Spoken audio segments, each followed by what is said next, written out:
Last video ended off with Mod Podging and an unboxing of a new project, but I wanted to see how it came out. It is still very sparkly. It filled in whatever little gaps that were in between the stones, and that's it. It's ready to be framed. The creasing is still there. Again, I'm hoping that when we pull it to frame it, it'll straighten out. So I'm going to leave that here. And we're going to move on to a new one. This is Star Wars. You have to wait to see which one it is, but that's what it is. So I've already done all the inventory. Now with this one, it had 38 colors. So I needed 2 boxes. But this one is a lot different. With the other one, it had 18 colors. This has 38 colors. So there's little symbols. This is the sequence number. This is the DMC code. That is the symbol that we are locating on the canvas. But I did want to show you when they say that the DMC number is exactly like with all kits. So always keep your extra beads. These are from the butterfly one. And it has a 798. And I have a 798. And if you can notice, those colors are exactly the same. There's a slight bit difference, but not very much. I have compared them side by side. The light doesn't do too well, but they are the exact color. So if I somehow run out of all of these, I will have extra to complete my project. So always keep your beads from other projects. And the good thing with these kits is every kit comes with the boat and the pen. Either it has the single one, like the last one, or this one, the new one, has a 3 tip here. So that will come in handy with all these. But now I have 2 that also come with the wax, but since I didn't really use much at all for the other one, I still have all of this. So wax is definitely going to be a good thing.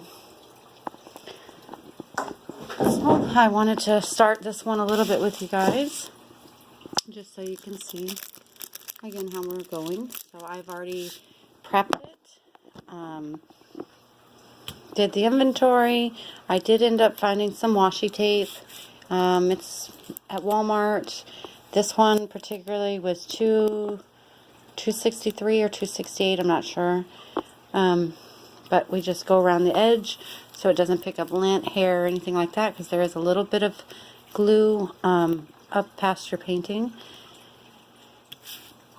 And I have sectioned the plastic so it's easy to peel back in sections. And we are ready to start. So the first place I'm going to start is, let's do, how about the hearts?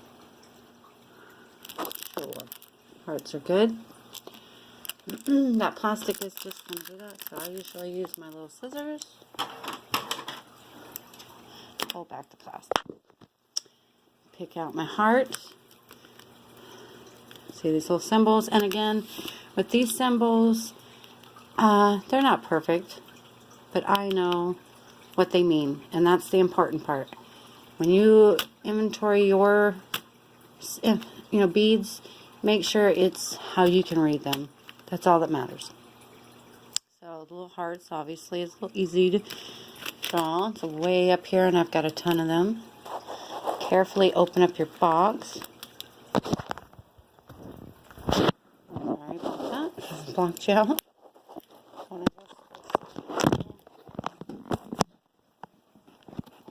Again, I don't have help, so bear with me, please. Not as professional as I'd like. But, and that airspace right there you see is a lap desk that I want to try.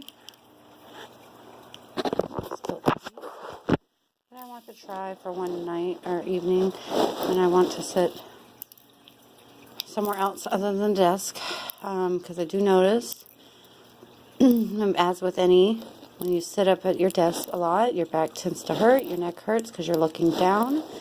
So I would say the best thing to do if you are planning on sticking with diamond painting, as I am, get you something with an incline.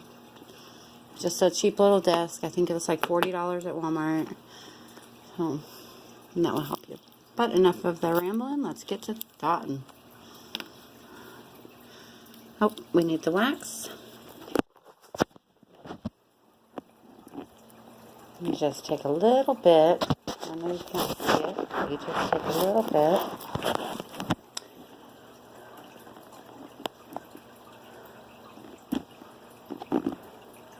Sorry, it's taking me a minute.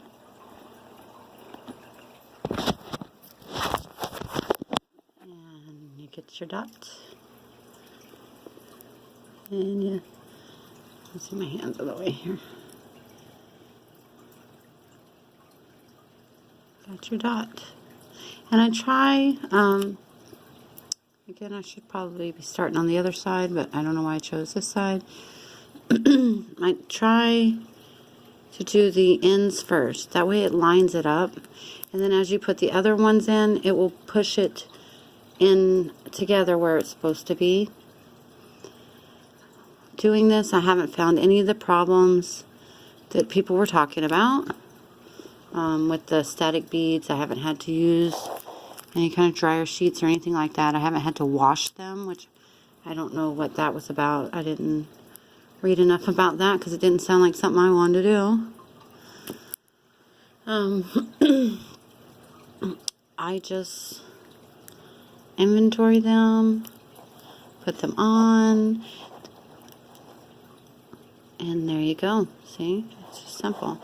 But I was hoping to find something with a 3-prong so I could show you guys how that's supposed to try it out. So let me go ahead and do that. I do it with 2 and put you back down. And again, like I said, I'm an amateur at all of this, so everything that I do is what I'm learning as I go. If something ever does not work out the way that I had intended for it, I will let you know. That way you don't make that same mistake. So when you do the little 3-prong, you want to have some beads on there at least, because you're going to try to make a row, obviously with 3 in them. Shake it, and those little beads flip themselves over most of the time. And also, I found that with the little beads that are stuck together, if you just put them in your hands and crack them like this, they crack apart, no problem. So here we go. Got 3 on there. Put my little wax in the bottom of it. And then, oh, here we go. This one, I'll peel it back some. Okay. And you line it up. And there you go. Now, if it looks a little crooked, you just use the other end to straighten them out. And you just save some time. So, that's what I wanted to show you guys. And look how great this canvas is. The symbols are very clear. On the side of the canvas that I buried, it was very clear.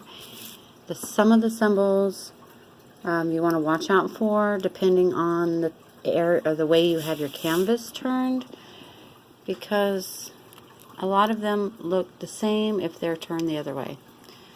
So always make sure you're double checking your steps, especially if you take a break and you in the middle of something. Like sometimes I'll just leave these beads sitting here and I'll walk off. I always leave one open, which can be hazardous. At some point I'm sure I'm going to spill them. But it helps me, it reminds me that that's what color I'm on. And so I can, okay, yeah, that's what color that is. Some other people may not need those reminders, but I do.